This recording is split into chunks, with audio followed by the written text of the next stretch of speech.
வணக்கம் மக்களே. இன்னைக்கு காலையில் ஒரு கூட்டு பண்ண போகிறோம்.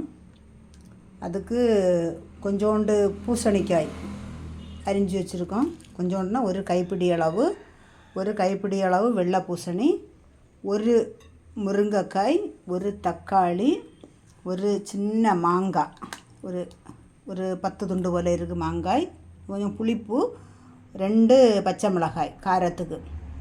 இது எப்படி பண்ணுதுன்னு வீடியோவில் போவோம். சீனி சட்டி அடுப்பில் வச்சுருக்கோம். கொஞ்சோண்டு எண்ணெய் சேர்க்குறோம். நாங்கள் கொஞ்சம் தான் எண்ணெய் சேர்ப்போம். எண்ணெய் காஞ்சாச்சு. கொஞ்சோண்டு கடுகு,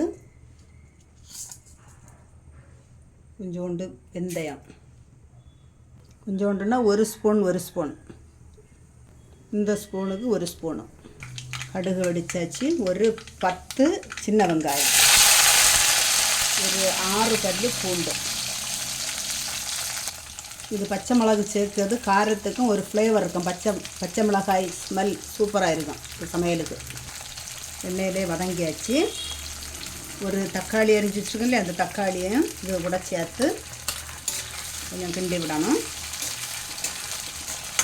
இந்த எண்ணெயிலே நம்ம விட்டுருக்க எண்ணெயிலே இதெல்லாம் கொஞ்சம் வதங்கி வேகணும்.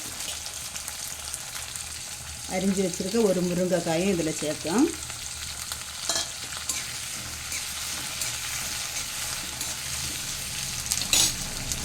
பாருங்க, அது கொஞ்சம் வதங்கியாச்சு. பூசணிக்காய் ஒரு கைப்பிடி அளவு பூசணிக்காய் அரிஞ்சு வச்சுருந்தா இல்லையா, அதையும் இதை கூட சேர்த்து இதையும் அப்படி கொஞ்சம் கிண்டி விட்டு இந்த வெள்ளை பூசணியும் மாங்காயும் கொஞ்சம் கழித்து சேர்க்கணும். இது வேகிறதுக்காக கொஞ்சம் கல் உப்பு சேர்த்து கிண்டி விடுவோம். கிண்டி விட்டுட்டு கொஞ்சோண்டு தண்ணி சேர்க்கணும். இப்படி 1 டம்ளர் தண்ணி சேர்க்கணும். சேர்த்து இதை கொஞ்சம் மூடி போட்டு மூடி வைக்கணும். பாருங்கள், மூடி வச்சு வேக வச்சுருக்கோம். பாருங்கள், இப்படி கொதித்து வெந்துக்கிட்டு இருக்குது. மாங்காய் சேர்க்குறோம். இந்த வெள்ளை பூசணியும் இதில் சேர்த்து கிண்டி விடணும். இதுக்கு தேங்காயோ பருப்போ எதுவுமே தேவையில்லை. இதுக்கு கூட இது வெந்ததுக்கு பிறகு என்னெல்லாம் சேர்க்குறோன்னு காட்டேன். இது அவ்வளவு சூப்பராக சுவையாக இருக்கும். பார்த்துடுங்க. இந்த பொருளெல்லாம் கிடச்சா நீங்கள் வாங்கி சமையல் பண்ணி சாப்பிட்டு பாருங்கள். சாப்பிட்டு பார்த்துட்டு சொல்லுங்கள். கொஞ்சம் கூட மூடி வச்சு வேக வைக்கணும். போட்டிருக்க காய்கறி எல்லாம் வெந்தாச்சு.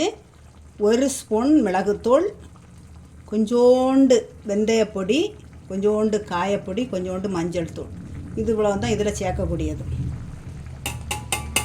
உங்களுக்கு எவ்வளவு காரம் தேவையோ அந்த காரத்துக்கு ஏற்றாப்புல நீங்கள் போட்டுக்கிடுங்க. நான் இந்த காய்கறி இது போட்டிருக்கிறதுக்கு தேவைக்கு இவ்வளவு தான் கணக்கு. அது கணக்கு பண்ணி நான் போட்டிருக்கேன். நீங்கள் எவ்வளவு காரம் கூட்டுவீங்களோ அந்த காரத்துக்கு கணக்கு பண்ணி போட்டுக்கிடுங்க. இந்த காய்கறிகளெல்லாம் கிடச்சா வாங்கி இது போல் பண்ணி பார்த்து சாப்பிட்டு பாருங்கள். சிம்பிளாக ஈஸியான மெத்தடில் பண்ணக்கூடியது. சுவையும் ரொம்ப அழகாக இருக்கும்.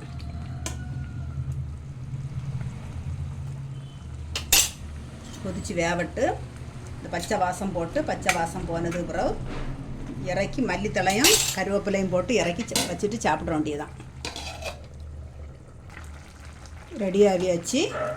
மல்லிக்கீரை வாசத்துக்கு மல்லிக்கீரை கருவேப்பிலை சேர்த்து பாருங்க. இது கொதித்து வெந்து வரும்போது அவ்வளவு மனம், சுவை, அந்த சுவை எப்படி இருக்கான்னு அந்த மனத்திலே தெரியுது.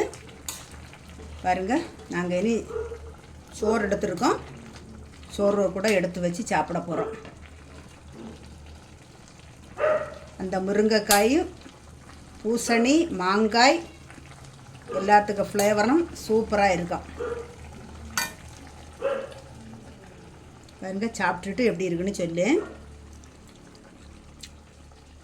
அருமையாக இருக்குது. பார்த்துருங்க. இதுபோல் காய்கறி கிடச்சா நீங்கள் வாங்கி சமையல் பண்ணி சாப்பிட்டுட்டு, இது பிடிச்சிருந்தால் லைக் பண்ணுங்கள், ஷேர் பண்ணுங்கள். ஈஸியான மெத்தடில் சீக்கிரத்தில் பண்ணக்கூடியது. வணக்கம்.